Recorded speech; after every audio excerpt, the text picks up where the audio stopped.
Bonjour et bienvenue à Mi Corazón de Mujer. Comment tu vas, Ornelia? Ça va?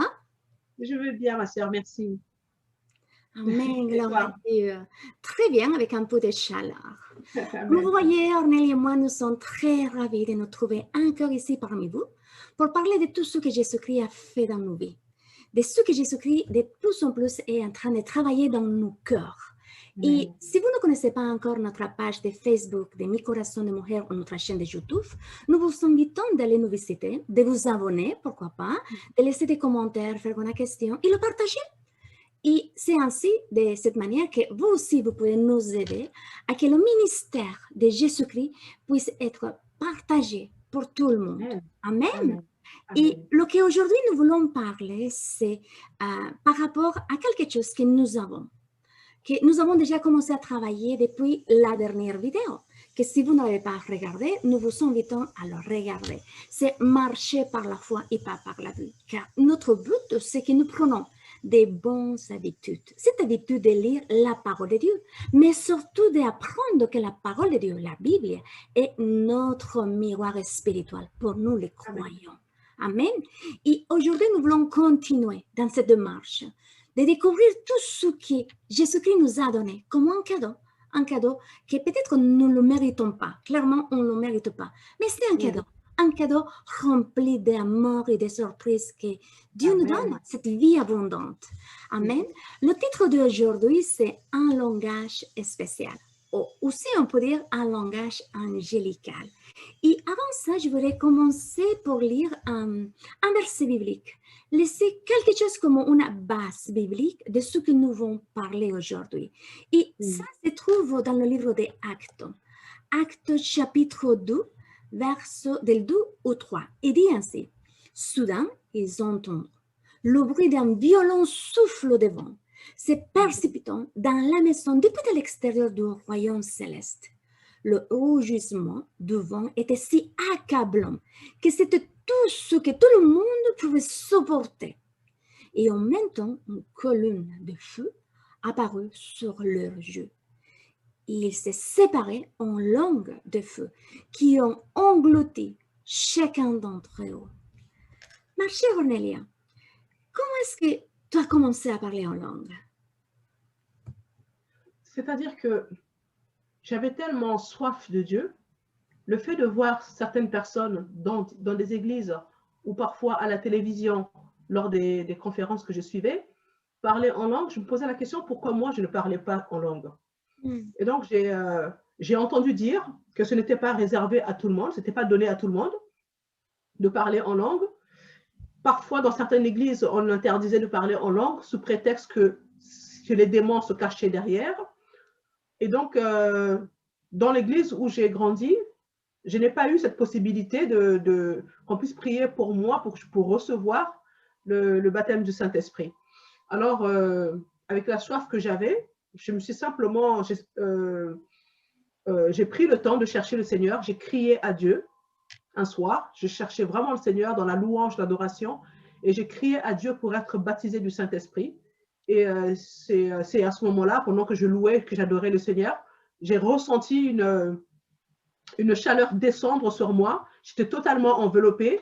Et puis, de ma bouche est sorti un son que je ne comprenais pas. Et je continuais à laisser ma bouche ouverte, à parler. Et puis, finalement, ça a duré au moins 1 heure. J'étais comme ivre à la fin. Et c'était vraiment extraordinaire. Et puis, depuis, je persévère toujours pour grandir dans ce langage parce que ce n'est pas quelque chose d'acquis. Il faut continuer à le travailler pour que ça se développe. Wow, c'est merveilleux de savoir comment Dieu est créatif, que Dieu donne de toute manière, de toute forme, une langue qui vient directement de lui. Amen. Et est-ce que tu penses que tout le monde peut parler en langue? C'est-à-dire que quand on lit le verset Marc 16, verset 17, il est écrit, je lis la parole, « Voici les miracles qui accompagneront ceux qui auront cru. En mon nom, ils chasseront les démons, ils parleront de nouvelles langues. » Donc, nous lisons dans ce verset qu'il faut d'abord croire en Jésus-Christ. Donc, la question est non, tout le monde ne peut pas parler en langue, c'est réservé à tout croyant en Jésus-Christ. Le parler en langue a pour but de nous faire grandir spirituellement. Dans 1 Corinthiens 14, versets 2 et 4, il est écrit que, en effet, celui qui parle en langue ne parle pas aux hommes, mais à Dieu. Parce que c'est en esprit qu'il dit des mystères. Parce que personne ne le comprend. Au verset 4, il est écrit que celui qui parle en langue s'édifie lui-même. Et donc, dans 1 Corinthiens 13, verset 1, il est écrit, je lis la parole, « Quand je parlerai les langues des hommes et des anges, si je n'ai pas la charité, je suis un airain qui résonne ou une cymbale qui retentit. » Donc, dans ce passage, nous voyons qu'il est question de deux types de langues. Il y a les langues des hommes et les langues des anges. Donc, les langues des hommes, ce sont des langues qui ont été parlées ou qui sont parlées sur la terre. Par exemple, il peut arriver qu'on prie en langue en public, certaines personnes vont nous entendre dans leur langue maternelle. Oui, c'est vrai. Oui. Et d'ailleurs, on en parle aussi dans Acte, je pense que c'est Acte 2, Acte 2, je crois, verset 4 à 12. On en parle aussi là-dedans. Et donc, la langue des anges, ce sont des langues célestes. Donc, un croyant baptisé du Saint-Esprit peut en effet prier les langues des anges. Donc, parler en langue, ça vient en fait, donc ça vient avec le baptême du Saint-Esprit, c'est ce qui s'est passé pour moi en tout cas, ça vient avec le baptême du Saint-Esprit, et en outre le parler en langue, il y a d'autres dons qui accompagnent ce baptême. Donc, il y a la parole de sagesse, il y a la parole de connaissance, il y a la foi, il y a la prophétie, il y a également le discernement des esprits, le don des miracles, le don de guérison, et également l'interprétation des langues. Donc, c'est cité dans 1 Corinthiens 12, versets 8 à 10. Bon, pour le moment, je n'exploite pas encore tous ces dons. Une partie, je prie le Seigneur qu'il me remplisse davantage. Donc, tous ces dons ont pour but de favoriser notre croissance spirituelle. Et bien évidemment, notre ennemi, Satan, il n'aime pas du tout qu'on parle en langue parce qu'effectivement, le diable, il nous combat durement contre ce don. Pour la simple raison qu'il a peur, en fait, il a peur de ce qui pourrait arriver si on faisait de ce langage une habitude dans notre vie chrétienne.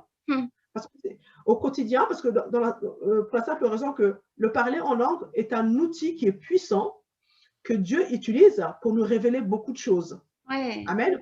Donc, Satan, bien évidemment, il n'est pas content quand on essaie de développer ce langage. Oui, il nous attaque dans nos pensées, surtout du fait que lorsqu'on prie en langue, notre tête, qui est limitée, ne comprend pas du tout ce qu'on dit en langue. Et donc, du coup, Satan va en profiter. Il va venir nous dire, ah bah, écoute, laisse tomber, tu racontes n'importe quoi, c'est pas de la prière. C'est pas de la prière. La preuve en est que tu ne comprends même pas ce que tu dis toi-même. Oui. Laisse tomber. Et il va même nous faire croire, que c'est un langage démoniaque.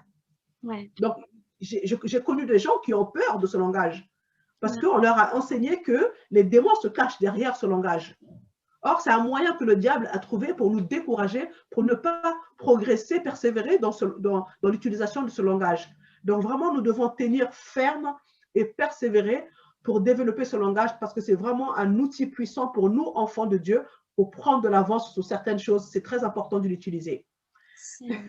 Amen. Amen. Maintenant, ma sœur, je vais te demander, quelle est l'importance de parler en langue? Wow.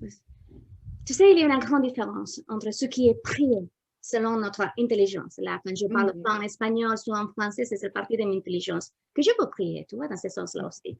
Mais selon notre pensée, et il y a une grande différence parce qu'il y a un avantage. Quand nous parlons en langue, c'est quelque chose de surnaturel qui vient en nous. Mais d'abord, parlons de l'importance. Parler en langue n'est pas une obligation. Il faut vraiment le savoir. C'est un privilège. Amen. En fait, c'est un droit légal que nous avons en tant qu'enfants de Dieu.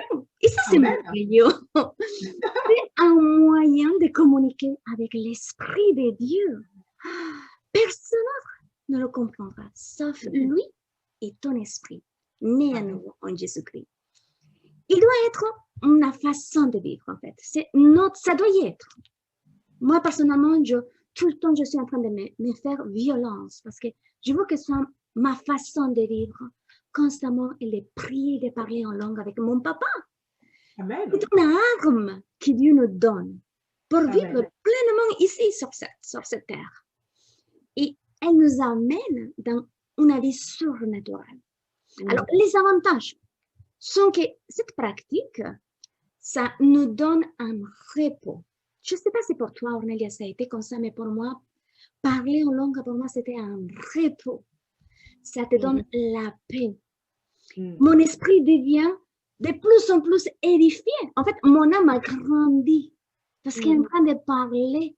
Mon esprit qui est né à nouveau, qui est un avec l'Esprit de Dieu, est en train de parler dans son langage avec mon papa, Dieu, qui est esprit. Et nous trouvons des réponses. Moi, personnellement, je trouve beaucoup de réponses quand tu parles en langue. Parce que nos émotions, pourquoi je te dis que nous trouvons des réponses? Parce que nos émotions, ils viennent s'aligner avec notre esprit.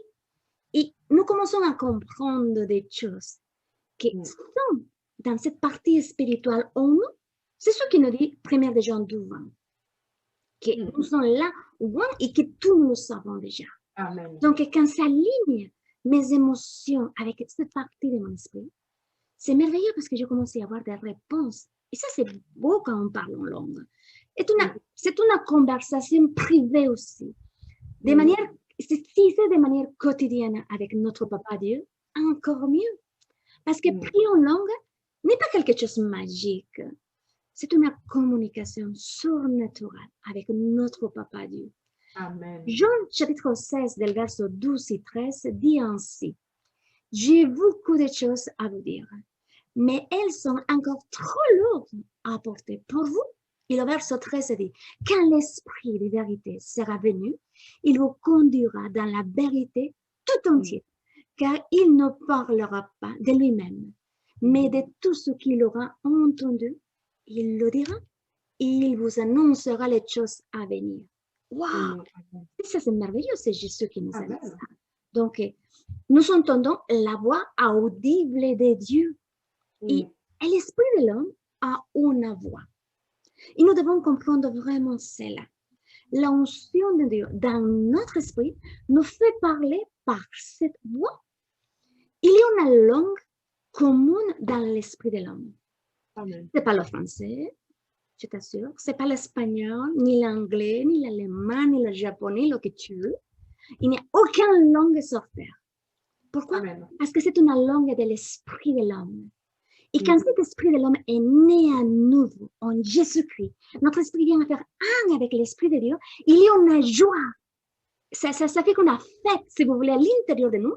Et Amen. Notre esprit se fait en train de se mélanger, si vous voulez, avec l'esprit de Dieu. Et Amen. Ça contient tout ça. Il y a un éclat, une bataille qui fait notre esprit avec cette partie de nos émotions, et d'un coup, il trouve la voix. Il se comble ce que dit Acte 2:4, commence à parler des autres langues selon que l'esprit les donne à qu'ils s'expriment. Et ça, c'est merveilleux. Parler en langue nous fait des biens, mais pas simplement dans le domaine de notre âme, cette partie qui vient s'aligner et qui nous fait grandir l'âme, mais aussi à niveau physique. À moi, personnellement, ça m'arrivait plein de fois que parfois, avant, j'avais la fièvre, quelque chose, et je ne savais pas comment prier à ce moment-là. Donc, avant, je ne savais pas que je pouvais parler à la maladie et dire: ah, dégage au nom de Jésus, tu vois. Je savais que j'avais le nom de Jésus, mais je l'ai mis en pratique, je parlais en langue. Et parfois, aujourd'hui, par exemple, je n'ai pas beaucoup de temps parce que sur le travail, quelque chose, je me parle jusqu'à dans 1 minute. Je parle en langue, il faut physiquement, ça me renouvelle. Amen. C'est un privilège, mais aussi, c'est une décision personnelle. Oui. D'accepter ce privilège qui en fait nous est donné parce que nous sommes devenus les enfants de Dieu. Amen. Et peut-être tu es inquiète. À moi, personnellement, ça m'arrivait beaucoup de fois. Que je suis inquiète pour quelque chose que ça m'arrive, que je sais que bientôt ça pourrait passer comme ça, ou parce que je sais que je suis juste sur un niveau financier ou quelque chose, tu vois. Et la prière en langue est ce qui me guide. En fait, la prière en langue, quelle que soit la circonstance que tu as, c'est ce qui nous guide à ces moments-là. Amen. Amen. Amen. Et est-ce que lorsqu'on prie en langue, il est vraiment nécessaire d'avoir l'interprétation de ce qu'on dit? Ouais. Quand nous savons déjà, je prends d'abord les bases, comme je l'ai appris personnellement, Armélia. Et quand nous savons déjà que parler en langue, c'est pour m'édifier à moi-même. Et que ça aussi, plus, c'est pour nous aider à grandir dans notre âme, tu vois? Oui, oui. Et plus nous commençons à exercer, comme tu l'as dit, plus nous parlons en langue, c'est quand un don se manifeste.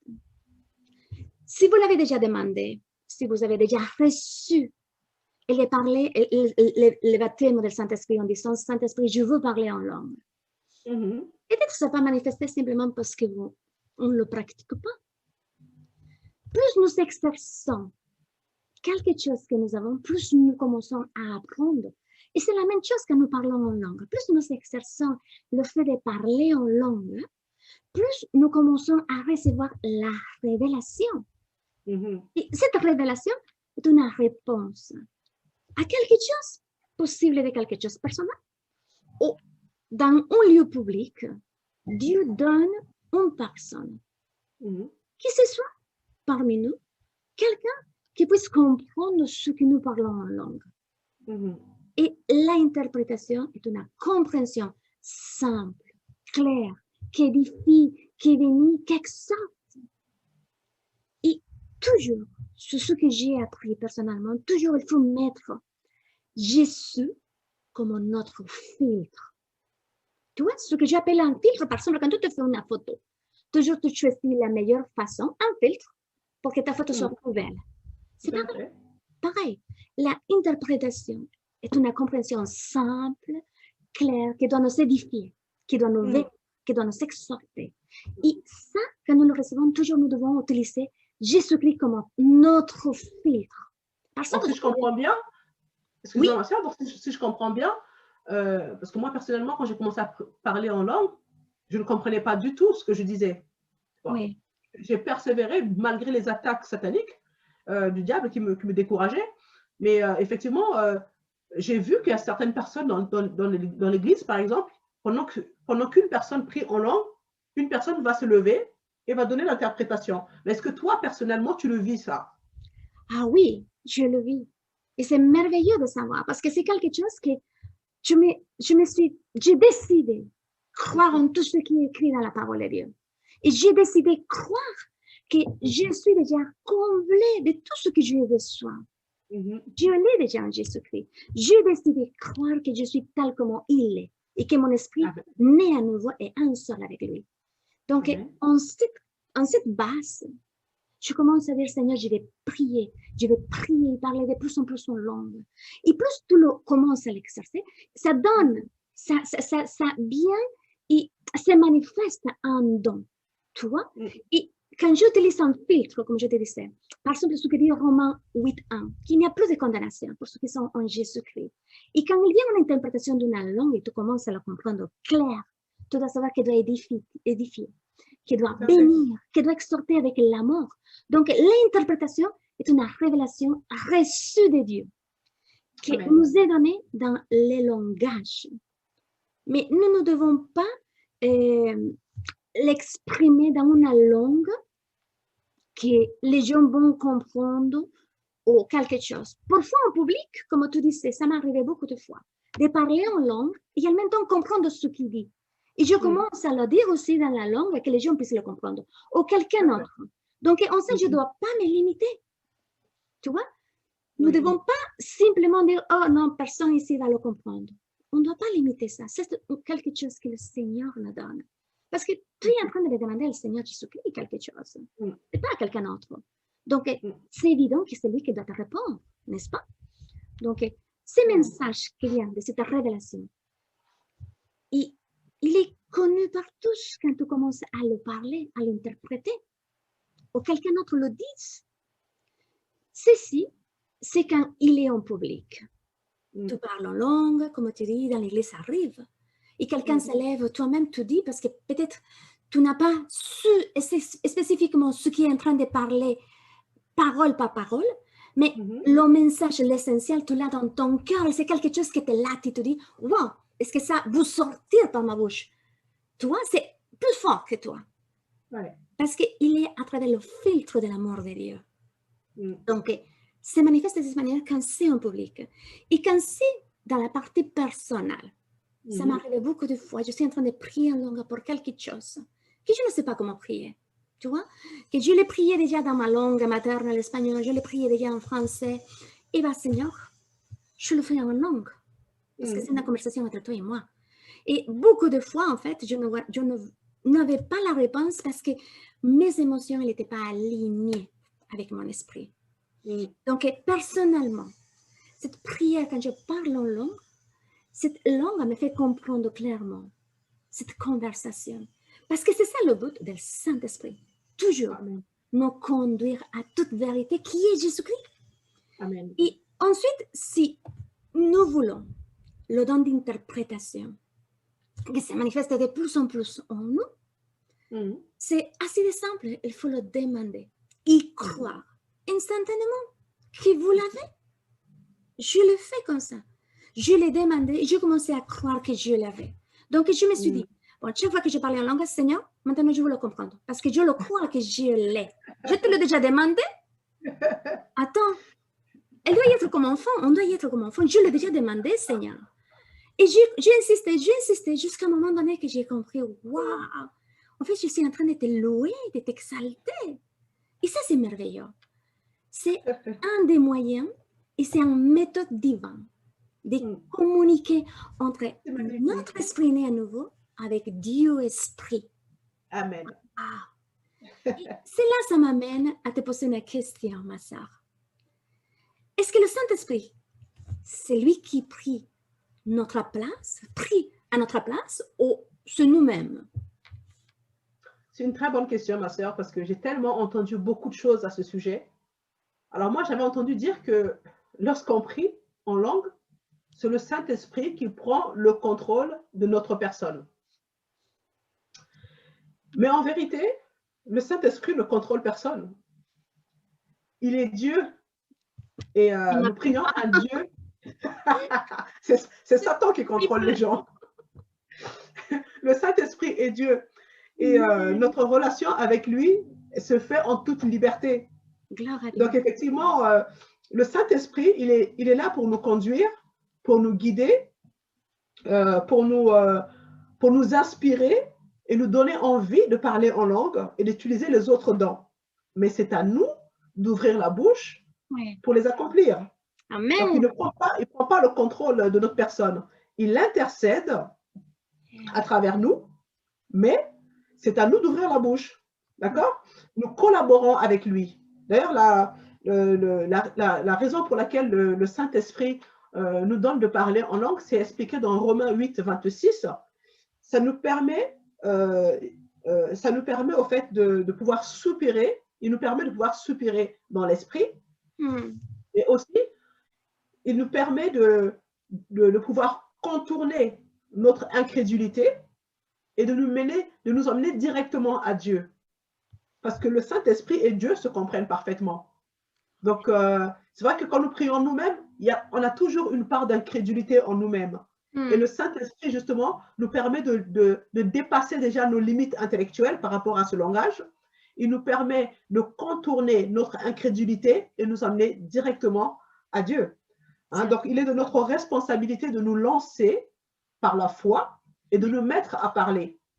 Et nous lisons, par exemple, dans Acte 2, verset 4, que tu as lu tout à l'heure, il est dit, « Ils furent tous remplis du Saint-Esprit et se mirent à parler en d'autres langues selon que l'Esprit leur donnait de s'exprimer. » Donc, nous voyons bien là que le Saint-Esprit, il n'a pas pris le contrôle des disciples, mais il leur a inspiré des mots afin que le disciple s'exprime. Donc, nous voyons que là, le Saint-Esprit, donc tout ce qu'on entendait, que soi-disant, il prenait le contrôle, que nous, on ne prie pas, celui qui fait tout à notre place, c'est pas ça la vérité. Donc, mais c'est vrai qu'il faut reconnaître que ce n'est pas une chose facile. Surtout quand notre intelligence n'est pas renouvelée, c'est un véritable combat. Certes. Parce que notre tête, quand on prie avec notre langue maternelle, par exemple le français, l'espagnol et tout ça, on comprend ce qu'on dit. On parle selon notre logique, on parle selon notre intelligence, selon notre connaissance, qui bien sûr est limitée. Mais quand nous parlons, en esprit, là, effectivement, on ne comprend pas. Donc, c'est à nous, au fait, on doit vraiment s'abandonner. On doit laisser vraiment le Saint-Esprit nous conduire, nous guider. Mais ce que je voulais souligner à ce niveau, c'est que je voulais souligner l'importance de renouveler notre intelligence. Ça, c'est très important.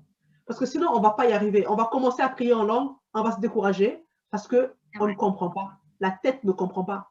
Donc, la clé, c'est vraiment le renouvellement de l'intelligence. C'est primordial. Si on veut vraiment grandir dans ce langage, c'est important de dépasser nos limites intellectuelles.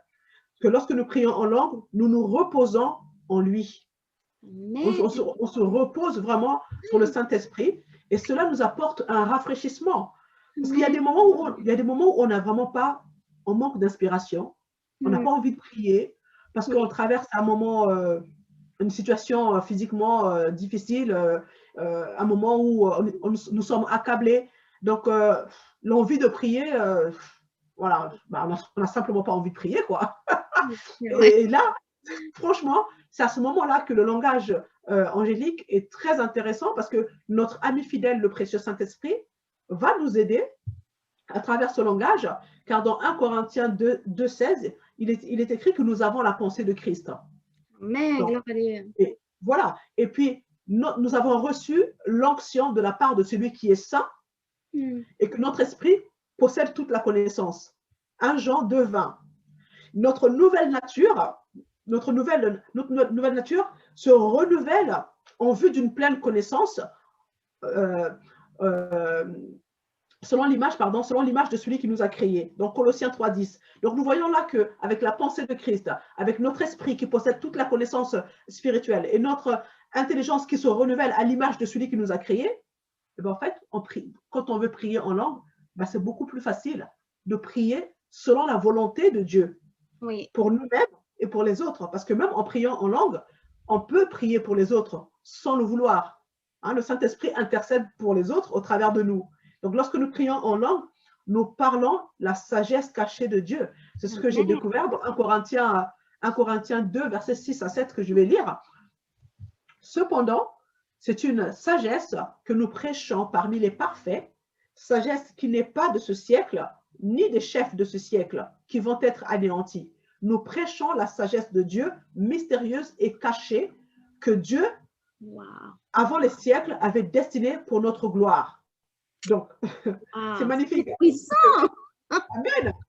Donc, dans notre esprit qui est né de nouveau, qui possède toutes choses, nous aide par cette prière-là de pouvoir prier la volonté parfaite de Dieu. Et c'est vraiment très intéressant de développer vraiment cet outil. Il ne faut vraiment pas négliger ça. C'est sûr que c'est une bataille, mais quand on persévère, le Saint-Esprit nous aide.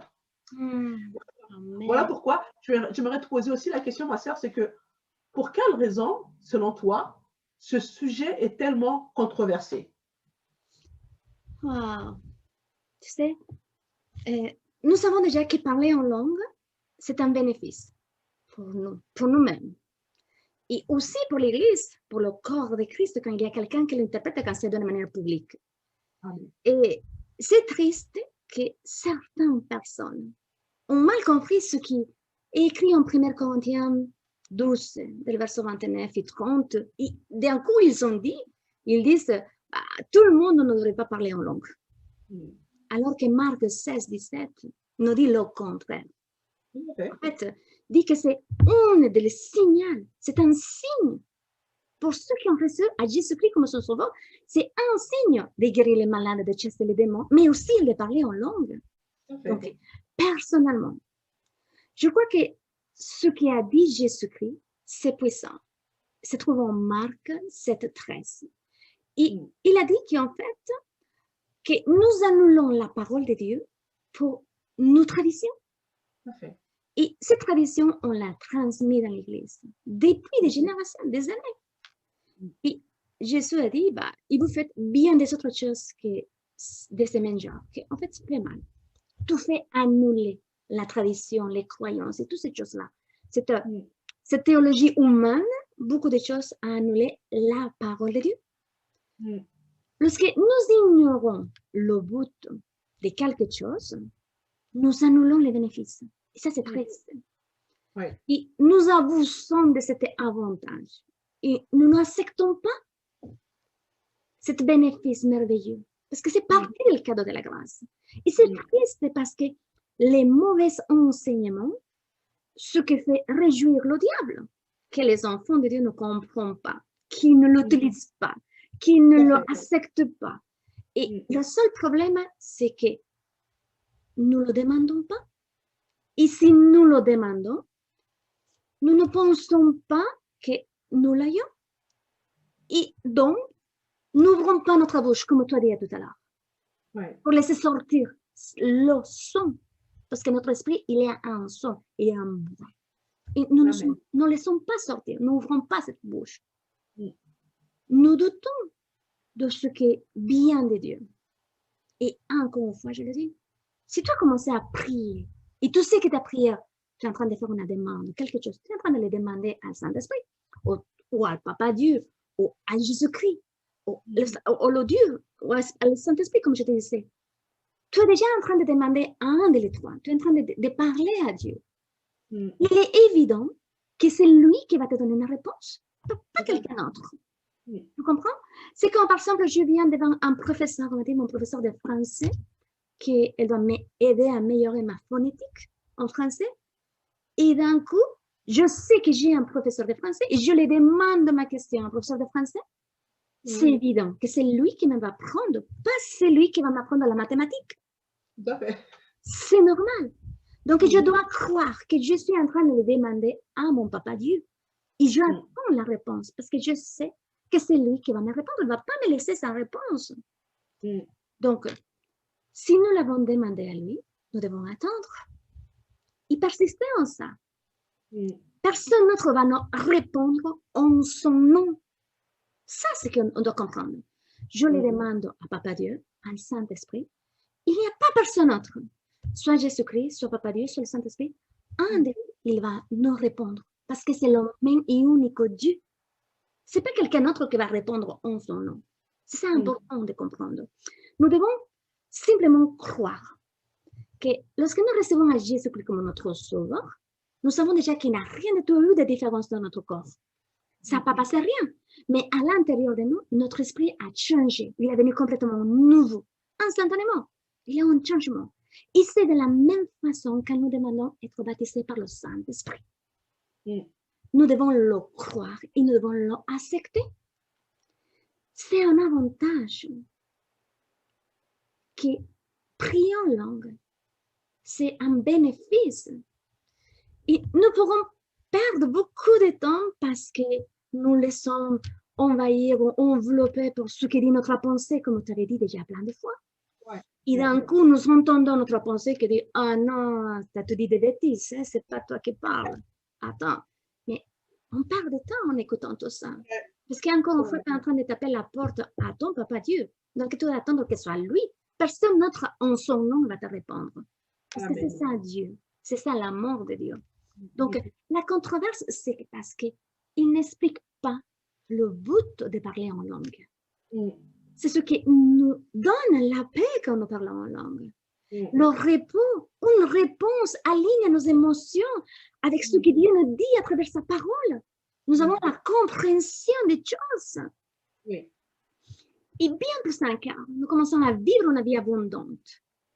Et c'est triste parce que nous ne comprenons pas, ces personnes-là ne comprennent pas la nature éternelle et divine de notre Dieu qui est invisible. Dieu est invisible. Dieu est esprit. Qui vit aussi à travers nous, qui vit en Jésus-Christ. L'Esprit de Christ habite en nous. Et ensuite, il y a l'autre problème. Ça, c'est le premier problème. Il n'a pas un bon enseignement. Et l'enseignement, il est mal parce qu'il ne comprend pas le but. Et ensuite, il y a le deuxième problème. ne l'interprète pas mal. C'est personnellement quelque chose que j'ai appris. Il n'y a rien de mal à avoir des expériences avec Dieu. Mais souvent, nous nous laissons absorber dans le phénomène de Dieu et non dans Dieu lui-même. Et ça, c'est triste. Parce que notre but et notre regard, il doit toujours être fixé en Jésus-Christ. C'est de lui qui vient notre foi. Donc, l'Esprit Saint, il est pouvoir, il est puissance. C'est une manifestation de douceur, d'amour, de tendresse. Parce que c'est la puissance de l'Esprit de Dieu. Et ça, c'est merveilleux. Merci ma sœur pour ces explications, c'était magnifique. Mes amis, nous espérons que vous avez été bénis par ce sujet. Si vous êtes croyant en Christ, alors nous vous encourageons à persévérer dans le développement de ce langage angélique, car non seulement le diable ne comprend pas ce que vous dites, ça vous permet de prendre de l'avance sur lui. C'est important pour nous de prendre de l'avance sur lui, et c'est aussi un puissant outil pour nous édifier personnellement et prier personnellement selon la sagesse parfaite, la sagesse cachée de Dieu qui se trouve dans notre esprit né de nouveau. Si vous n'êtes pas encore baptisé du Saint-Esprit, alors nous vous encourageons à prier selon Marc 16, 17 que nous avons lu, également Luc, versets 10 à 13, afin que Dieu puisse vous baptiser du Saint-Esprit et que vous puissiez expérimenter tous ces dons. Faites-le vraiment de tout votre cœur. On peut vous imposer les mains pour recevoir le baptême du Saint-Esprit, mais vous pouvez aussi vous-même crier à Dieu. Dieu connaît votre cœur, il connaît votre soif, il répondra, parce que c'est ce qui s'est passé pour moi. Personne ne m'a posé les mains pour recevoir ce baptême. J'ai simplement crié à Dieu, et Dieu qui connaissait mon cœur, il a été fidèle. Donc, aspirez aux dons les meilleurs. Ne vous contentez pas simplement du parler en langue, parce qu'il y a bien plus en Dieu. Il y a beaucoup plus. Jésus a dit que celui qui a soif vienne et qu'il boive. Donc, partagez, mes amis, partagez cette vidéo pour encourager également les autres, car nous sommes tous les membres d'un seul corps dont Christ est la tête, et il est important que nous puissions nous encourager mutuellement. Amen.